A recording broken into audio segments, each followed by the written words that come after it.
রাজীব বাবু রোহিণী ম্যাডামকে ফোন করে যেটা বলেছেন তাহলে কি সেটা সত্যি? উনি তপস্যা করতে হিমালয়ে চলে গেছে? এটা বিশ্বাস হচ্ছে না। এইদিকে কৃষ্ণা ম্যাডামও তো খুঁজতে পেরেছে। আচ্ছা ওনাকে কি কোথায় খুঁজছেন?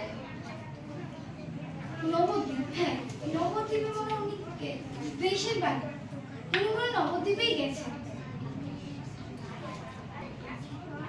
তুমি ভালো স্ক্যানিং করেছো, ভালো অভিনয় করার চেষ্টাও করেছো, কিন্তু কোনো একটা জায়গায় তোমাকে দেখে মনে হচ্ছে তুমি খুব নার্ভাস হয়ে গেছো। কেন, কিসের জন্য? হ্যাঁ, সবাইকে দেখে একটু নার্ভাস হয়েছে। না তাহলে তো হবে না। তুমি কোন ক্লাসে পড়ো? 9 কোন স্কুল? আদর্শ বালিকা শিক্ষা। সেটা কোথায়? আমি যেখানে থাকি যাদবপুরে সেখানে। তোমার বাড়ি যাদবপুর। তো নার্ভাস হওয়ার তো কিছু নেই।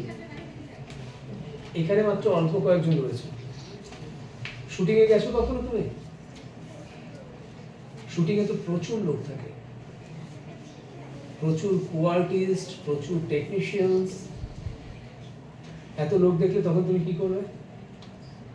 ধরা যাক তোমাকে কোনো জায়গায় ধরো শুটিং এ নিয়ে গেল, তখন কি করবে?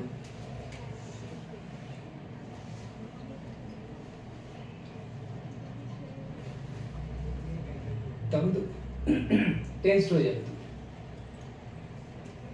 তাই না?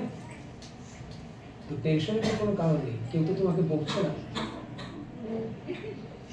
তাই কি না? আর একবার চেষ্টা করবে?